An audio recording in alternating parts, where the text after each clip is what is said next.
വെറൈറ്റിക്ക് ഇന്നൊരു കഥയായാലോ. സൈലം മീറ്റപ്പിന് പോയ സമയത്ത് ആസിഫ് അലി പറഞ്ഞൊരു കഥയാണ്. ഇത് ഞാൻ മുന്നേയും കേട്ടിട്ടുണ്ട്, ചിലപ്പോൾ നിങ്ങളും കേട്ടിട്ടുണ്ടാവും. എന്തായാലും ഒന്ന് നോക്കൂ. ഒരാൾ അദ്ദേഹത്തിൻ്റെ സാമ്പത്തികമായിട്ട് കുറച്ച് പുറകിലുള്ള ഒരാളാണ്. അയാൾ എപ്പോഴും ദൈവത്തോട് ലോട്ടറി അടിക്കാൻ വേണ്ടിയിട്ട് പ്രാർത്ഥിക്കും, എപ്പോഴും പ്രാർത്ഥിക്കും. പക്ഷേ അയാൾക്കൊരു ലോട്ടറി അടിച്ചില്ല. അങ്ങനെ ഒരുപാട് പ്രാർത്ഥനകൾ വരുന്നത് കണ്ടപ്പോൾ ദൈവത്തിൻ്റെ ഭാര്യ ദൈവത്തോട് ചോദിച്ചു, നിങ്ങൾക്ക് അയാളുടെ പ്രാർത്ഥന ഒന്ന് സാധിച്ചു കൊടുത്തൂടെ? കുറേ ആയില്ലേ അയാളിങ്ങനെ പ്രാർത്ഥിക്കുന്നു, എന്തിനാ അയാളിട്ട് ഇങ്ങനെ കഷ്ടപ്പെടുത്തുന്നത്? അതൊന്ന് സാധിച്ചു കൊടുത്തൂടെ?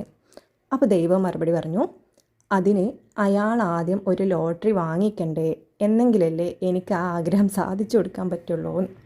നമുക്ക് കേൾക്കുമ്പോൾ ഒരു തമാശയെന്നോണം തള്ളിക്കളയാൻ പറ്റും, പക്ഷേ ഇതിലൊരു പൊരുളില്ലേ? നമ്മൾ ഒരുപാട് കാര്യങ്ങൾ അങ്ങനെയാണ്, നമ്മളങ്ങനെ ദൈവത്തോട് പറയും. പക്ഷെ നമ്മളൊന്നും ചെയ്യാണ്ട് താൻ പാതി ദൈവം പാതി എന്നൊക്കെ പറഞ്ഞിരുന്നിട്ട് അതുകൊണ്ട് വലിയ കാര്യമുണ്ടോ? ദൈവത്തിൻ്റെ പാതി തരണമെന്നുണ്ടെങ്കിൽ ആദ്യം നമ്മുടെ പാതി ഒന്ന് റെഡിയാക്കണം. ഓക്കെ, അങ്ങനെ ആകുമ്പോഴാണ് 50-50 ചാൻസിലെങ്കിലും ദൈവം നമ്മളെ സഹായിക്കുള്ളൂ. ഒരു മോട്ടിവേഷണൽ ക്ലാസ്സിൽ ഒരു ഐസ് ബ്രേക്കിംഗ് സെഷനിൽ ഞാൻ പങ്കെടുത്ത സമയത്ത് ആ ഒരു സാറ് ഒരാളോട് പറഞ്ഞു, ഡെസ്കിൽ ഒരു പേന വെച്ചിട്ട് ഈ പേന ഒന്ന് എടുക്കാൻ ശ്രമിച്ചു നോക്കൂ എന്ന് പറഞ്ഞു. അങ്ങനെ അയാൾ വന്ന് കൂളായിട്ട് ആ പേന എടുത്തു കൊടുത്തു. അപ്പോൾ ആ സാർ പറഞ്ഞു, ഞാൻ പറഞ്ഞത് പേന എടുക്കാനല്ല, പേന എടുക്കാൻ ശ്രമിച്ചു നോക്കൂ എന്നാണ് പറഞ്ഞത്.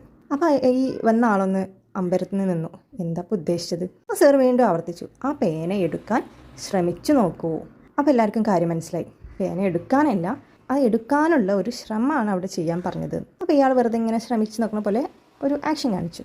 എന്നിട്ട് നിനക്ക് പേന കിട്ടിയോ എന്ന് ചോദിച്ചു. അപ്പോൾ ഇല്ലയെന്ന് മറുപടി. അപ്പോൾ സാർ പറഞ്ഞൊരു കാര്യമാണ്, നമ്മളോട് പലരും പറയാറുണ്ട്, നിങ്ങളൊന്ന് ശ്രമിച്ചു നോക്കൂ, നിങ്ങൾക്കത് കിട്ടും. സോ ആ ഒരു വേർഡ് തന്നെ റീപ്ലേസ് ചെയ്യേണ്ട ടൈമായില്ലേ? ട്രൈ യുവർ ബെസ്റ്റ് എന്നുള്ളത് ഡു യുവർ ബെസ്റ്റ് എന്നാക്കേണ്ട ടൈമായില്ലേ? ശ്രമിക്കല്ലേ വേണ്ടത്, ചെയ്യാനുള്ള കാര്യങ്ങൾ ചെയ്യാണ് വേണ്ടത്. നമുക്ക് ചെയ്യാനുള്ള കാര്യങ്ങൾ നമ്മൾ ചെയ്തു കഴിഞ്ഞാൽ ബാക്കിയെല്ലാം നമ്മുടെ കൂടെ ഉണ്ടാവും. നമ്മൾ പ്രാർത്ഥിച്ച പ്രാർത്ഥനകളും നമ്മളെ കൂടെയുള്ള ആളുകളും നമ്മളുടെ സറൗണ്ടിങ്സും എല്ലാം നമ്മളെ കൂടെ ഉണ്ടാവും. So replace the word try by do. So try your best എന്നുള്ളത് മാറ്റി ഇനി മുതൽ ഡു യുവർ ബെസ്റ്റ് എന്നാക്കാം.